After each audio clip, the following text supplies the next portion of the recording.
ഉമ്മയുടെ പഴയൊരു ഡയറി കിട്ടി. ഉമ്മയുടെ പഴയൊരു ഡയറി 1992 ഡയറിയ. അപ്പൊ അദ്ദേഹം പറയാണ്, ഞാൻ ആ ഡയറി ഇങ്ങനെ വായിച്ചു. ഇപ്പൊ ഉമ്മ എഴുതിയിരിക്കുകയാണ്, ഡേറ്റും ദിവസമൊക്കെ പറഞ്ഞ് ഉമ്മ എഴുതിയിരിക്കുകയാണ്. അന്നൊരു തിങ്കളാഴ്ച, അന്ന് തിങ്കളാഴ്ച രാത്രി 12 മണിയോടുകൂടി എന്നെ ഹോസ്പിറ്റലിലേക്ക് കൊണ്ടുപോയി.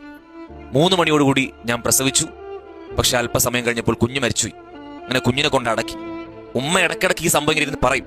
എന്നിട്ട് ഇവൻ പറയാണ്, ഉമ്മ പറയും, അന്ന് നല്ല മഴ ഉണ്ടായിരുന്നു, ഈ മോനെ അടക്കിയ ദിവസം നല്ല മഴ ഉണ്ടായിരുന്നു.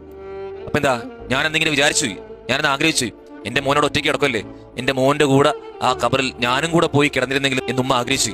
ഏത് മോൻ? ജനിച്ച് ഏതാനും നിമിഷങ്ങൾ മാത്രം കൂടെ കഴിഞ്ഞ മോൻ. ആ ജനിച്ച് ഏതാനും നിമിഷങ്ങൾ മാത്രം കൂടെ കഴിഞ്ഞ ആ മോനോടുള്ള ബന്ധം ആലോചിക്കും ഉമ്മയുടെ. 15ഉം 16ഉം വയസ്സുള്ള നിങ്ങളോടുള്ള ഇത്രയും വർഷം നിങ്ങളോടുള്ള ബന്ധം, ഇത്രയും വർഷം നിങ്ങളെ പരിലാളിച്ചത്, ഇത്രയും വർഷം നിങ്ങളെ സ്നേഹിച്ചത്, ഇത്രയും വർഷം നിങ്ങളെ പൊന്നുപോലെ നോക്കിയത്, ആ ബന്ധം എത്ര വലുതായിരിക്കും. അപ്പൊ നമ്മളൊക്കെ വിട പറഞ്ഞാൽ അവരുടെ വിഷമം എത്രയായിരിക്കും. അപ്പൊ ആ ബന്ധം വളരെ വലുതാണ്. ചെറിയ നിമിഷങ്ങൾ മാത്രം ചെലവഴിച്ചപ്പോൾ ആ മോനോട് ഇത്ര ബന്ധം ഉണ്ടായെങ്കിൽ അതിനേക്കാൾ എത്രയോ മടങ്ങ് വലുതായിരിക്കും നമ്മളോടുള്ള ബന്ധം. അതുകൊണ്ട് അവരുടെ മനസ്സ് വേദനിപ്പിക്കുകയായിരിക്കും. നമ്മൾ എപ്പോഴും ശ്രദ്ധിക്കണം.